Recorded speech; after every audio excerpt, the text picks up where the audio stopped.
आप सब, आशा है कि आप सब अच्छे होंगे। तो जैसा कि हमारा टॉपिक चल रहा था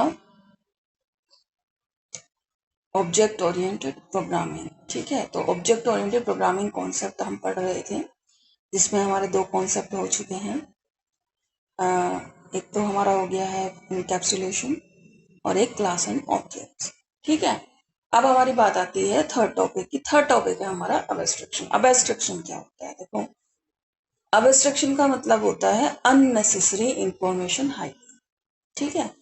जब हम किसी क्लास को बनाते हैं तो हमें क्या है, ऑब्जेक्ट की सारी इंफॉर्मेशन उसमें देनी है। ऑब्जेक्ट के सब कुछ बताना पड़ेगा क्लास में, तो कि कैसे क्या क्या चीजें हैं। लेकिन जब हमारा ऑब्जेक्ट बनकर आएगा तो जो पर्सन ऑब्जेक्ट यूज करेगा उसको सारी चीजें पता होनी जरूरी नहीं है ऑब्जेक्ट के बारे में, ठीक है। मान लीजिए अगर मैं कहूं कि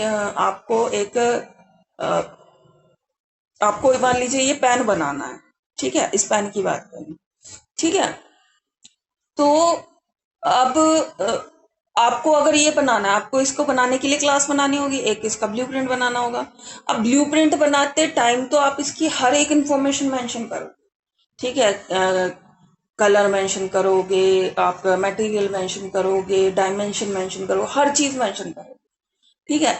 लेकिन जब इसकी लेंथ, सारी चीजें, मतलब पूरा एक एक्यूरेट, ठीक। लेकिन जब ये ऑब्जेक्ट बन के आ गया, ठीक है, और हम इसको यूज कर रहे हैं, अभी क्या है, इसको हम खोल कर देख सकते हैं अंदर क्या है, ठीक है। लेकिन ऐसी भी तो चीजें आती हैं जिसको हम खोल कर नहीं देख सकते। या क्या है, देखो, रिफिल को अंदर हाइड किया गया है। रिफिल जो है पेन के अंदर, उसको हाइड किया गया है। उसको हाइड क्यों करते हैं? क्योंकि उसका बाहर दिखना कुछ जरूरी नहीं है, ठीक है। पेन के बाहर रिफिल दिखाई दे, ये कोई जरूरी नहीं है।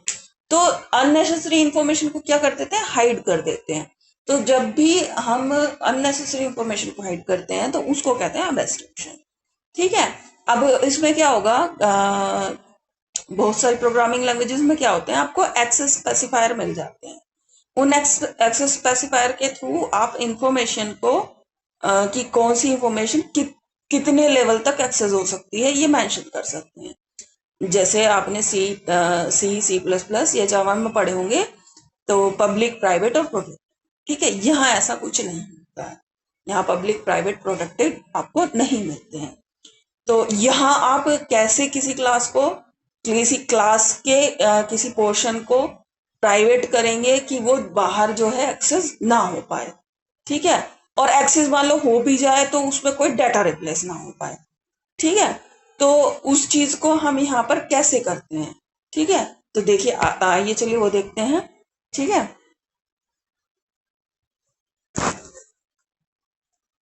तो हम बात कर रहे थे, तो हम अपना एक सिंपल प्रोग्राम ओपन कर लेते हैं। तो हमारा सिंपल प्रोग्राम हो गया, ये रहा माई क्लास। इसमें हमने दो वेरिएबल लिए हैं, एक्स और वाई। एक्स और वाई को प्रिंट कराया। अब अगर इसे हम रन कराते हैं तो हमारे सिंपल एक्स और वाई जो है प्रिंट हो गए। अब हम वापस अपने प्रोग्राम में जाते हैं। अब मैं ये चाहती हूँ कि ये जो वाई है, अब मैं यहाँ पर अगर लिखूं M dot X is equal to 3 और M dot Y is equal to 5, और मैं इसको रन कराऊं, ठीक है। तो 3 और 5 अपडेट हो गया डाटा मेरा। अब मैं चाहती हूं कि यूजर जो है वाई को अपडेट ना कर पाए, ठीक है। यूजर को वाई को एक्सेस, वाई का एक्सेस मैं यूजर को नहीं दे रही।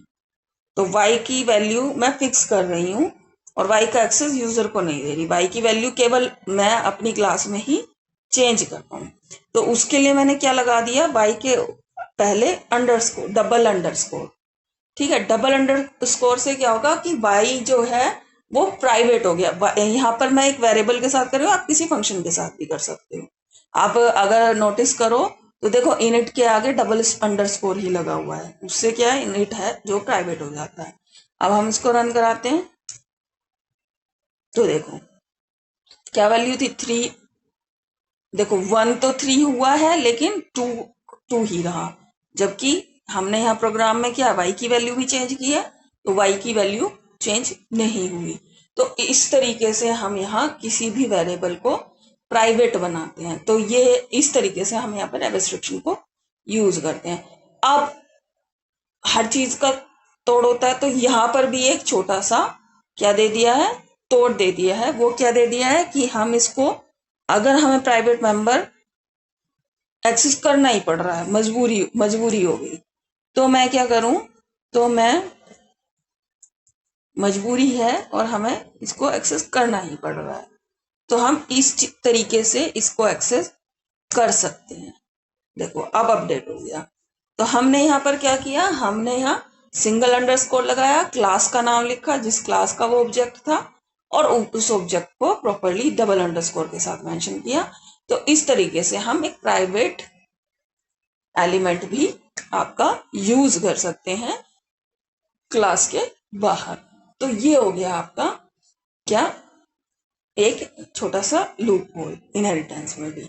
ठीक है, सॉरी, इनहेरिटेंस तो नेक्स्ट टॉपिक है, ये है अबस्ट्रक्शन में। ठीक है, तो ये होता है अबस्ट्रक्शन। क्लियर हो गया?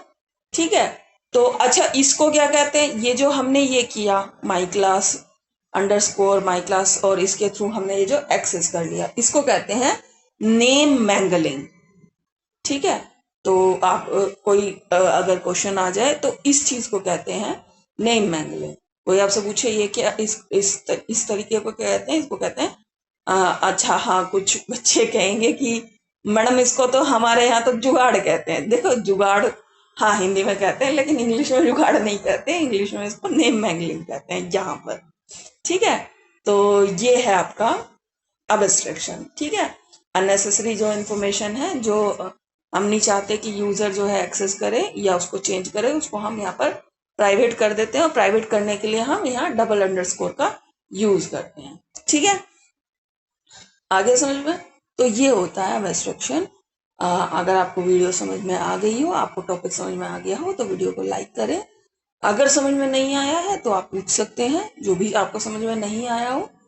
और सब्सक्राइब करें अगर आपने सब्सक्राइब नहीं किया है अभी तक चैनल को, जिससे जब मैं वीडियो, और बेल आइकन प्रेस करें। बेल आइकन प्रेस करने से क्या होगा, जैसे ही मैं वीडियो डालूंगी तो वीडियो आपके फीड पर शो होने लगेगी। ठीक है, तो आज के लिए इतना ही। Thank you very much, bye.